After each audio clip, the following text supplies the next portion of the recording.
अस्सलाम वालेकुम। कैसे हैं आप सब? इंशाल्लाह ठीक होंगे। तो आज जी अल्हम्दुलिल्लाह रमज़ान का आखिरी अशरा चल रहा है। आज है इंशाल्लाह सारी 27वीं होगी, तो अल्लाह पाक का लाख लाख करम है। और इन दिनों हमें ये बस परेशानी होती है क्योंकि सारी चीज़ें हम पका चुके होते हैं कि सहरी में क्या पकाएं, अफ्तारी में क्या पकाएं। तो आज ये आपकी सिस्टर आपको एक चीज़ बता रही है जो बहुत क्विक कुक होती है और बहुत मज़ेदार है और हाइजीनिक भी है और आपको एनर्जी भी देगी। तो ये आप सहरी में बना सकते हैं, चाहे तो अफ्तारी में भी खा सकते हैं।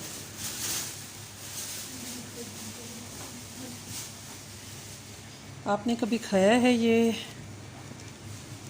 है मग्स जो कि बना हुआ है। ये देखें माशाल्लाह कितना अच्छा ब्रेन जो होता है ना, ब्रेन, ये वो बना हुआ है। देखें माशाल्लाह से इतना टेस्टी। ये आप सहरी में भी खा सकते हैं। और ब्रेन बनाने का जो तरीका है वो सबसे पहले इसको गर्म पानी में हम बॉईल करते हैं।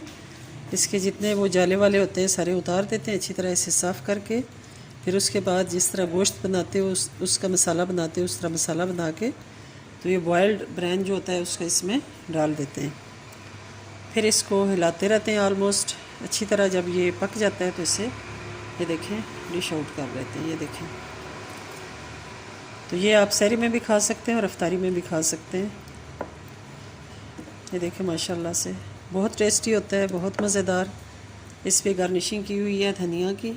आप चाहें तो गरम मसाला भी इसमें ऐड कर सकते हैं, गरम मसाला भी डाल सकते हैं। तो ये देखें माशाल्लाह से बहुत मज़ेदार है। ये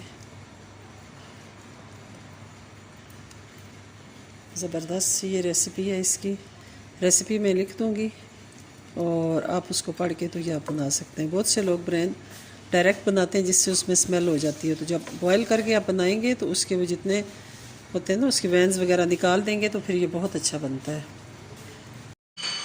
वीडियो को फुल वॉच करें और जो नए लोग हैं वो सब्सक्राइब करें, लाइक करें। ये छोटी सी वीडियो थी और इसके साथ ही अल्लाह हाफिज़। इंशाल्लाह मिलेंगे फिर।